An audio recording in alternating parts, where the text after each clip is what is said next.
Praise the Lord. मैं आप सभी को प्रभु यीशु मसीह के पवित्र और सामर्थ्य नाम में स्वागत करता हूं अपने इस YouTube channel love of God पर। अगर आप आज पहली बार यह वीडियो देख रहे हैं तो कृपया मेरे चैनल को सब्सक्राइब कर इस बेल आइकन को ज़रूर दबाएं, जिससे हर वीडियो का नोटिफिकेशन आपको सबसे पहले मिल सके। तो आइए, आज फिर मैं आपके बीच में आ चुका हूं एक नए विषय के साथ। और आज का विषय जो मैंने चुना है बाइबल से, वो विषय है कि आपकी आस्था और विश्वास को बल देने वाली वचन। जो वचन आज मैंने लिया है बाइबल से, ये वचन आपके आस्था को बढ़ाएगी परमेश्वर में, आपके परमात्मा में आस्था को और मजबूत करेगी, विश्वास को बढ़ाएगी और मजबूत करेगी, जिससे आप परमेश्वर को अपने जीवन में उपस्थित पाएंगे। तो दोस्तों, देर न करते हुए आइए चलते हैं वचन की ओर।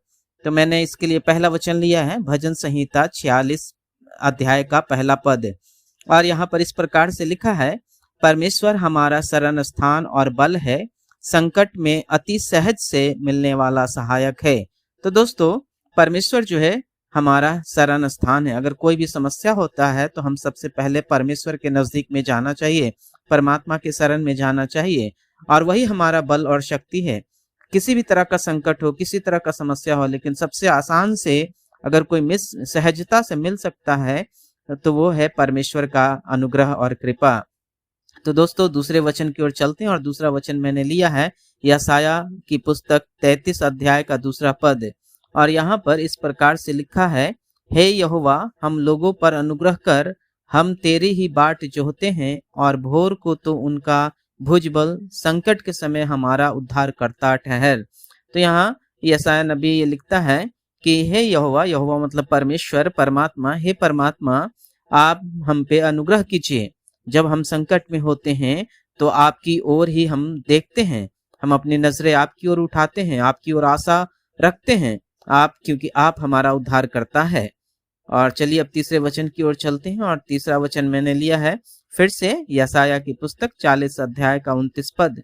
और यहाँ पे लिखा है, वह थके हुए को बल देता है और शक्तिहीन को बहुत सामर्थ्य देता है। जो परमात्मा है, जो परमेश्वर है, जो परब्रह्म है, वो जो मनुष्य संसार के मुसीबतों से, परेशानियों से जब थक जाता है, हताश हो जाता है, निराश हो जाता है, बलहीन और शक्तिहीन महसूस करता है, उस समय परमेश्वर ही है, परमात्मा ही है जो हमको और आपको शक्ति देता है, क्योंकि वो बहुत ही सामर्थी परमेश्वर है और अपने सामर्थ्य हमें देता है, हमें शक्ति देता है, बल देता है, आशा देता है, जीवन देता है, एक नई उम्मीद देता है। आइए हम चौथे वचन की ओर चलते हैं। और चौथा वचन मैंने लिया है इफिसियन की पत्री 6 अध्याय का 10 पद।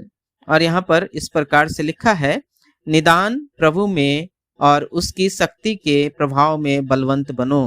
तो दोस्तों, यहाँ पौलुस लिख रहा है कि हमको और आपको सबको जो छुटकारा मिलता है, जो निदान मिलता है, संकट से जो बाहर निकलते हैं, वो परमेश्वर से के द्वारा निकलते हैं। इसलिए हमको और आपको उस महान परमात्मा, उस महान परमेश्वर के शक्ति में हमेशा बढ़ते रहना चाहिए, ताकतवर और मजबूत होना चाहिए। तो दोस्तों, अब आखिरी वचन की ओर चलते हैं। आखिरी पद हमने लिया है इफिसियन की पत्री 3 अध्याय का 16 पद। और यहाँ इस प्रकार से लिखा है कि वह अपनी महिमा के धन के अनुसार तुम्हें यह दान दे कि तुम उसकी आत्मा से अपनी भीतरी मनुष्यत्व में सामर्थ्य पाकर बलवंत होते जाओ।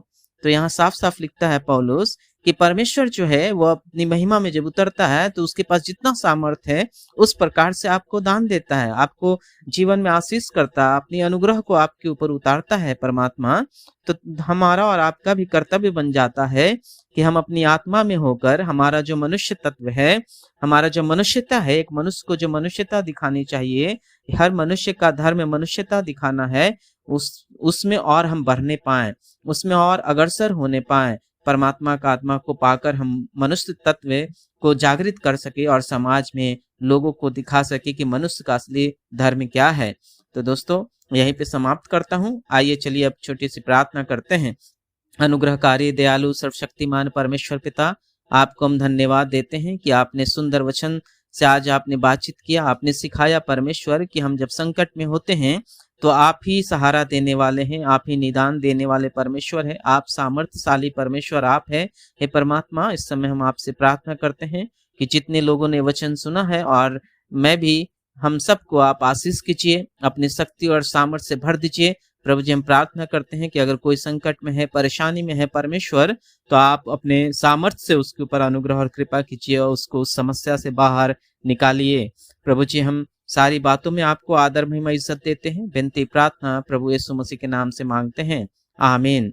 तो दोस्तों, मैं आशा करता हूं कि ये वचन सुनकर आप लाभान्वित हुए होंगे, परमेश्वर का नजदीक अपने आप को महसूस करेंगे। जब भी आपको समस्या हो, संकट हो, तो आप सबसे पहले परमेश्वर के नजदीक में बैठें।